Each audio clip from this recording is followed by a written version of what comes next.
8 فروری کے انتخابی تاریخ سے صدر و الیکشن کمیشن کی آئین کی خلاف ورزی بے نقاب ہوگی، جسٹس اطہر من اللہ۔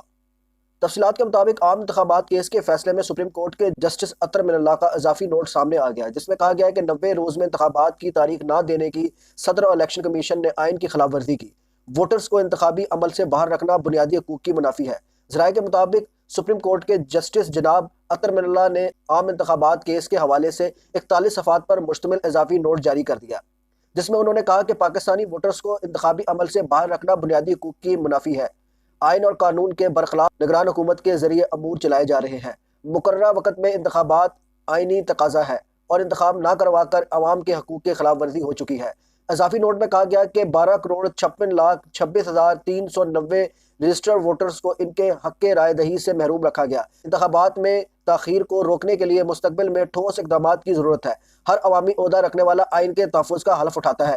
جسٹس اطہر من اللہ کے اضافی نوٹ میں 2 صوبائی اسمبلیوں کی تحلیل سے لے کر انتخابات از خود نوٹس تک کا حوالہ دیا گیا اور کہا گیا کہ اس عدالت کا یہ کام نہیں کہ وہ انتخابات کی تاریخ کا تعین کرے۔ 90 روز میں انتخابات کرانا صدر مملکت گورنرز الیکشن کمیشن کی ذمہ داری تھی۔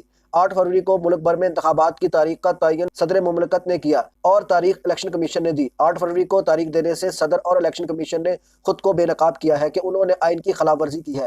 اضافی نوٹ میں کہا گیا کہ آرٹیکل 224(2) اور عوام کے حقوق کی خلاف ورزی سنگین عمل ہے جس کا ازالہ ممکن نہیں۔ 90 روز کے اندر انتخابات کی تاریخ دینا صدر مملکت کا اختیار تھا۔ ہر عوامی عہدہ رکھنے والا آئین کے تحفظ کا حلف اٹھاتا ہے۔ جسٹس اطہر من اللہ نے کہا کہ سیاسی جماعت بنانا، سیاسی جماعت کا رکن ہونا، انتخابات لڑنا آئینی حق ہے۔ گورنر خیبر پختونخوا نے 90 روز میں انتخابات کے انعقاد کی تاریخ نہ دے کر آئینی خلاف ورزی کی۔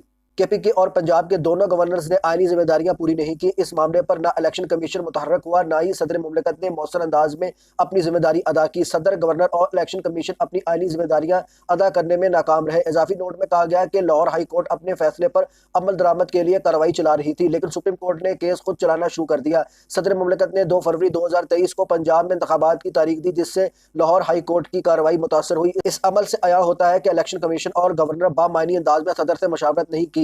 4 ججوں نے متفقہ نوٹ میں سپریم کورٹ کا انتخاب سے متعلق از خود نوٹس مسترد کر دیا۔